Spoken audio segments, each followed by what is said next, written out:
ಮಕ್ಕಳೇ ಪರೀಕ್ಷೆ ಚಾನೆಲ್ಗೆ ಸ್ವಾಗತ. ನಾನು ನಿಮ್ಮ ಇಂಗ್ಲಿಷ್ ಸೆಕೆಂಡ್ ಲ್ಯಾಂಗ್ವೇಜ್ ಶಿಕ್ಷಕಿ ಪದ್ಮಶ್ರೀ ಮುರಳಿ. ಹಿಂದಿನ ಕ್ಲಾಸಲ್ಲಿ ನಾವೇನ್ ಮಾಡಿದ್ವಿ, ಗ್ರ್ಯಾಂಡ್ ಮಾ ಕ್ಲೈಮ್ಸ್ ಎ ಟ್ರೀ ಏನಿದೆ ಅದರ ಒಂದು ಎಕ್ಸ್ಪ್ಲನೇಷನ್ ನೋಡಿದ್ವಿ ಅಲ್ಲ. ನಾನು ಅದರ ಲೈನ್ ಟು ಲೈನ್ ಎಕ್ಸ್ಪ್ಲನೇಷನ್ ನಿಮಗೆ ಕೊಟ್ಟೆ. ಅದ್ರ ಜೊತೆಗೆ ಪ್ರತಿ ಒಂದು ವರ್ಡಿನ ಅರ್ಥ ಕೂಡ ನಿಮ್ಗೆ ಇವಾಗ ತನಕ ಗೊತ್ತಾಗಿರ್ಬೇಕು ಅನ್ಕೊಂಡಿದ್ದೀನಿ. ಡಾಕ್ಯುಮೆಂಟ್ಸ್ ಅಟ್ಯಾಚ್ ಮಾಡಿದ್ದೀನಲ್ಲ ಅದನ್ನು ಓದಿದ್ದೀರಾ ಅನ್ಕೊಂಡಿದ್ದೀನಿ.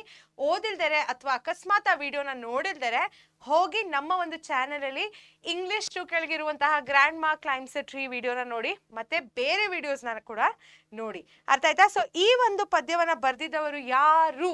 ರಸ್ಕಿನ್ ಬಾಂಡ್ ಅವರು. ಸೊ ಈ ಇನ್ಫಾರ್ಮೇಶನ್ ನೀವು ತಿಳ್ಕೊಂಡಿರೋದು ತುಂಬಾ ಮುಖ್ಯ. ಬಿಕಾಸ್ ನಿಮ್ಮ ಕ್ವೆಶನ್ಸ್ ಅಲ್ಲಿ ಕೇಳಿದಾಗ ನೀವು ಬರಿಬೋದಾಯ್ತಾ. ಗ್ರ್ಯಾಂಡ್ ಮಾ climbs a tree written by Ruskin bond talks about ಅಂತ ಈ ಒಂದು ಪದಗಳನ್ನ ನಿಮ್ಮ ಒಂದು ಎಕ್ಸಾಮ್ ಅಲ್ಲಿ ನೀವು ಯೂಸ್ ಮಾಡಿಕೊಂಡು ಚೆನ್ನಾಗಿ ಆನ್ಸರ್ನ ಕನ್ಸ್ಟ್ರಕ್ಟ್ ಮಾಡ್ಕೊಬೋದು. ಸೊ ಅದಕ್ಕೇನೆ ಸ್ಪೆಲ್ಲಿಂಗ್ಸ್ನ ನೋಡ್ಕೊಳ್ಳಿ. ಸ್ಪೆಲ್ಲಿಂಗ್ಸ್ ಏನಿದೆ ಅದು ತುಂಬಾ ಮುಖ್ಯವಾಗುತ್ತೆ ಮಕ್ಕಳೇ. ಅಂಡ್ ಇಂಗ್ಲಿಷ್ ಆಗಿರೋದ್ರಿಂದ ಅಂತೂ ತುಂಬಾ ಮುಖ್ಯ ಆಗುತ್ತೆ. ಸೊ ಹೆದರ್ಸ್ತಿದ್ದಾರೆ ಮ್ಯಾಮು ಅಂತ ಅನ್ಕೊಂಬೇಡಿ. ಇವಾಗಿಂದಾನೆ ಮೊದಲಿಂದಾನೆ ಕುತ್ಕೊಂಡು ಪ್ರಾಕ್ಟೀಸ್ ಮಾಡಿದ್ರೆ ಎಕ್ಸಾಮ್ ಟೈಮಲ್ಲಿ ಟೆನ್ಷನ್ ಬರಲ್ಲ. ಓಕೆನಾ? ಸೊ ಇವಾಗ ಗ್ರ್ಯಾಂಡ್ ಮಾ ಕ್ಲೈಮ್ಸ್ ಎ ಟ್ರೀ ಅಲ್ಲಿ ಏನಿದೆ, ನಾನು ನಿಮಗೆ ರೈಮಿಂಗ್ ಸ್ಕೀಮ್ನ ಎಕ್ಸ್ಪ್ಲೇನ್ ಮಾಡಿದ್ದೀನಿ. ಇಲ್ಲಿ ಸುಮ್ಮನೆ ಹೇಳ್ತಿದ್ದೀನಿ. AABBCCDDEEFF ಅಂತ ಫುಲ್ ಕಂಟಿನ್ಯೂ ಆಗುತ್ತೆ ಆಯ್ತಾ. ಸೊ ನಾನು ಅದನ್ನ ಕಂಪ್ಲೀಟ್ ಆಗಿ ಎಕ್ಸ್ಪ್ಲನೇಷನ್ ವಿಡಿಯೋಲಿ ನಿಮಗೆ ಹೇಳಿದ್ದೀನಿ. ಸೊ ಮೊದಲನೇದಾಗಿ ಆ ಒಂದು ಸ್ಪೀಕರ್ ಏನಿದ್ದಾನೆ ಅವರ ಗ್ರ್ಯಾಂಡ್ ಮಾ ಬಗ್ಗೆ ಹೇಳ್ತಿದ್ದಾನೆ. ಆ್ಯಂಡ್ ಅವ್ರು ಹೇಳೋವಾಗ ಹೇಳ್ತಾರೆ, ನನ್ನ ಗ್ರ್ಯಾಂಡ್ ಮಾ ಏನಿದ್ದಾರೆ ಅವರು ಚೈಲ್ಡಿಶ್ ಅಲ್ಲ, ಅವರು ಒಬ್ರು ತುಂಬಾ ಬುದ್ಧಿವಂತೆ ಅಂತ ಹೇಳ್ತಾನೆ. ಸೊ ಬುದ್ಧಿವಂತೆ ಅಂದ್ರೆ ಏನು ಇಂಗ್ಲಿಷಲ್ಲಿ? ಜೀನಿಯಸ್ ಅಂತ. ಸೊ ಅವನು ಹೇಳಿದಾಗ ನನ್ನ ಗ್ರ್ಯಾಂಡ್ ಮದರ್ ಒಬ್ಬರು ಜೀನಿಯಸ್ ಅಂತ, ಅದಕ್ಕೆ ಸಪೋರ್ಟ್ ಮಾಡುವಂತಹ ಪಾಯಿಂಟ್ಸು ಅವನು ಏನು ಹೇಳ್ತಾರೆ ಅಂತ ನೋಡೋಣ ಬನ್ನಿ. ಮೊದಲನೇದಾಗಿ, speakers grandmother has loved climbing trees since childhood. She had climbed all the trees in the garden. So ಈ ಒಂದು ಪಾಯಿಂಟ್ ಏನಿದೆ, ಅವ್ರ ಗ್ರ್ಯಾಂಡ್ ಮದರ್ ಒಬ್ಳು ಜೀನಿಯಸ್ ಅಂತ ಪ್ರೂವ್ ಮಾಡೋದಕ್ಕೆ ಸ್ಪೀಕರ್ ಇದನ್ನ ಹೇಳ್ತಾರೆ. ಯಾಕೆ ಅವರೊಬ್ರು ಜೀನಿಯಸ್ಸು? ಬಿಕಾಸ್ ಅವ್ರ ಕೈಲಿ ಒಂದು ಮರವನ್ನ ಹತ್ತಕ್ಕಾಗೋದು. ಬರೀ ಒಂದು ಮರನ ಇಲ್ಲ, ಗಾರ್ಡನ್ ಅಲ್ಲಿ ಇರುವಂತಹ ಪ್ರತಿ ಒಂದು ಮರನ ಅವರು ಹತ್ತಿದ್ರು. ಅರ್ಥ ಆಯ್ತಾ? ಅಂಡ್ ಇದು ಯಾವ ವಯಸ್ಸು ತನಕ ಹತ್ತಿದ್ರು? 62 ಇಯರ್ಸ್ ಇರೋ ತನಕ ಅವರು ಮರವನ್ನ ಹತ್ತುತ್ತಿದ್ರು. She could climb tall and wide trees and was thought to climb trees by her brother at the age of 6. ಅವ್ರು 6 ವರ್ಷದಿಂದಾನೇ ಮರವನ್ನ ಹತ್ತದನ್ನ ಕಲ್ತಿದ್ರು. ಅರ್ಥ ಆಯ್ತಾ? ಅಂಡ್ ಇದನ್ನ ಯಾರು ಹೇಳ್ಕೊಟ್ಟಿದ್ದು ಅವ್ರಿಗೆ? ಅವರ ಬ್ರದರ್. ಅರ್ಥ ಆಯ್ತಾ? ಬ್ರದರ್ ಅಂದ್ರೆ ಅಣ್ಣನೂ ಆಗಿರ್ಬೋದು, ತಮ್ಮನೂ ಆಗಿರ್ಬೋದು. ಇಲ್ಲಿ ಆಕ್ಚುಲಿ ಅವ್ರು ಸ್ಪೆಸಿಫೈ ಮಾಡಿಲ್ಲ ಎಲ್ಡರ್ ಬ್ರದರಾ ಯಂಗರ್ ಬ್ರದರಾ ಅಂತ. ಸೊ ಒಬ್ಬ ಬ್ರದರ್ ಅಂತಾನೆ ನಾವು ಇಟ್ಕೊಳ್ಳೋಣ. ಓಕೆನಾ? ಸೊ ಯಾವ ರೀತಿಯಾದ ಒಂದು ಮರವನ್ನ ಅವ್ರು ಹತ್ತುತ್ತಿದ್ರು? ವೈಡ್ ಆಗಿದ್ರು ಹತ್ತುತ್ತಿದ್ರು, ಟಾಲ್ ಆಗಿದ್ರು ಅವರು ಹತ್ತುತ್ತಿದ್ರು. ಯಾವುದೇ ಒಂದು ಮರ ಅವ್ರು ಹತ್ತಿಲ್ದಿರೋ ಹಾಗೆ ಇಲ್ಲ, ಎಲ್ಲ ಮರವನ್ನ ಅವರು ಹತ್ತಿದ್ರು. She was told to stop climbing trees as she was getting old, but she disagreed.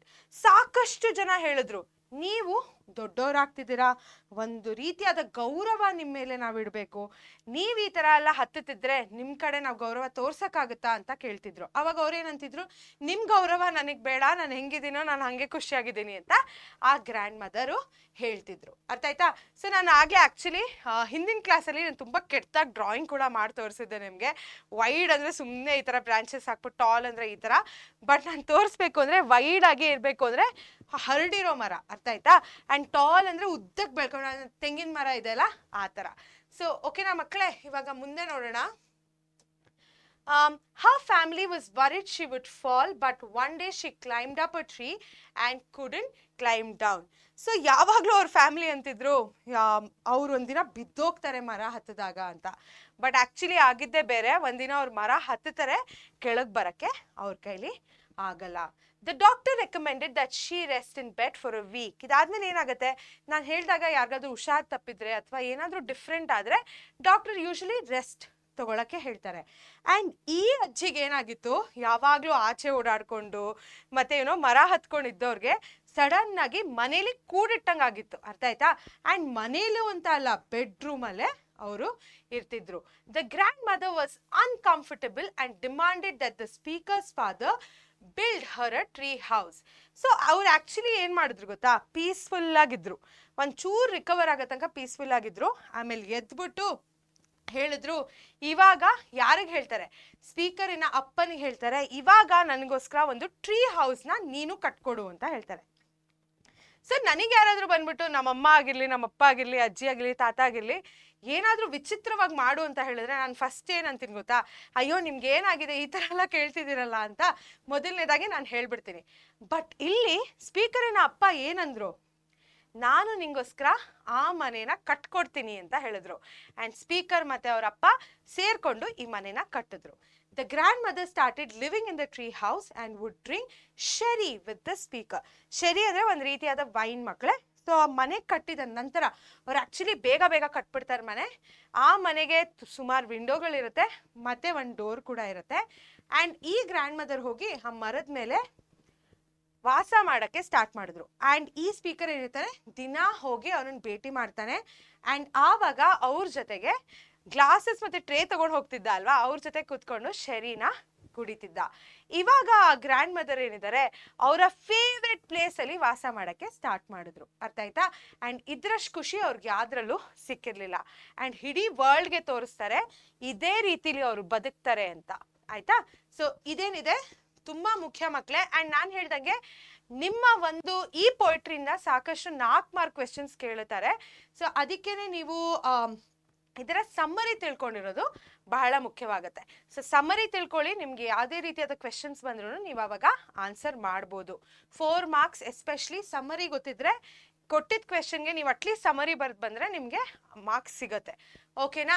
So ಅದ್ರ ಜೊತೆಗೆ ನಾನು ಹೇಳ್ದಂಗೆ ಲಾಸ್ಟ್ ಕ್ಲಾಸಲ್ಲೂ ಹೇಳಿದ್ದೆ, ಇವಾಗ ತಿರ್ಗಾ ಹೇಳ್ತಾ ಇದ್ದೀನಿ, ಪ್ರತಿಯೊಂದು ಲೈನ್ ತಿಳ್ಕೊಂಡಿರಿ. ಎಕ್ಸ್ಟ್ರಾಕ್ಟ್ಸಲ್ಲಿ ಕೇಳ್ಬೋದು. ಪದಗಳ ಅರ್ಥ ನಾನು ಹೇಳಿದ್ದೀನಿ, ವಿಡಿಯೋನ ನೋಡಿ, ಎಕ್ಸ್ಪ್ಲನೇಷನ್ ವಿಡಿಯೋನ, ಅದರಿಂದ ನಿಮಗೆ ಅರ್ಥ ಕೂಡ ಆಗುತ್ತೆ. ಸೊ ಮಕ್ಕಳೇ, ಇದರ ಜೊತೆಗೆ ಈ ಒಂದು ಲೆಸನಿನ ಸಮ್ಮರಿಯ ಅಂತ್ಯಕ್ಕೆ ಬಂದಿದ್ದೀವಿ. ಸೊ ಖಂಡಿತ ಮಕ್ಕಳೇ, ಈ ಒಂದು ವಿಡಿಯೋ ಜೊತೆ ಅಟ್ಯಾಚ್ ಆಗಿರುವಂಥ ಒಂದು ಡಾಕ್ಯುಮೆಂಟ್ನ ಡಿಸ್ಕ್ರಿಪ್ಷನ್ ಬಾಕ್ಸಲ್ಲಿ ಹಾಕಿದ್ದೀವಿ, ಅದನ್ನು ರೆಫರ್ ಮಾಡಿ. ಮತ್ತೆ ನಮ್ಮ ಪರೀಕ್ಷೆ ಚಾನೆಲ್ಗೆ ಲೈಕ್, ಶೇರ್ ಮತ್ತು ಸಬ್ಸ್ಕ್ರೈಬ್ ಮಾಡಿ. ಮತ್ತೆ ನಿಮ್ಮ ಸ್ನೇಹಿತರ ಜೊತೆಗೆ ಶೇರ್ ಮಾಡಿ. ಯಾವುದೇ ಒಂದು ಕ್ವೆಶ್ಚನ್ ಇದ್ದರೆ ಕಾಮೆಂಟ್ ಸೆಕ್ಷನಲ್ಲಿ ಹಾಕಿ. ಕ್ವೆಶ್ಚನ್ ಇಲ್ದರೆ ನಿಮ್ಗೆ ಈ ವಿಡಿಯೋ ಹೆಂಗೆ ಅನಿಸ್ತು, ಇನ್ನೇನು ನಾವು ಬೆಟರ್ ಮಾಡ್ಬೋದು ಅಂತ ಕೂಡ ಕಾಮೆಂಟ್ ಸೆಕ್ಷನಲ್ಲಿ ಹಾಕಿ, ನಾವು ಅದನ್ನು ನೋಡ್ತೀವಿ. ಪರೀಕ್ಷೆ ಚಾನಲಲ್ಲಿ ಇಂಗ್ಲಿಷ್ ಸೆಕೆಂಡ್ ಲ್ಯಾಂಗ್ವೇಜ್ ಬಿಟ್ಟು ಸಾಕಷ್ಟು ಕೋರ್ ಸಬ್ಜೆಕ್ಟ್ಸು ಮತ್ತು ನಮ್ಮ ಲ್ಯಾಂಗ್ವೇಜಸ್ನ ನಾವು ಹೇಳ್ಕೊಡ್ತೀವಿ. ಎಲ್ಲ ವೀಡಿಯೋಸ್ನ ನೋಡಿ, ಬಿಕಾಸ್ ಅದರಿಂದ ನಿಮ್ಮ ಎಕ್ಸಾಮ್ಗೆ ಪ್ರಿಪೇರ್ ಆಗೋದಕ್ಕೆ ತುಂಬ ಸುಲಭವಾಗುತ್ತೆ. ಸೊ ಖಂಡಿತ ನಾನು ಮತ್ತೆ ಭೇಟಿ ಮಾಡ್ತೀನಿ. ಅಲ್ಲಿ ತನಕ ಟಾಟಾ, ಬಾಯ್ ಬಾಯ್.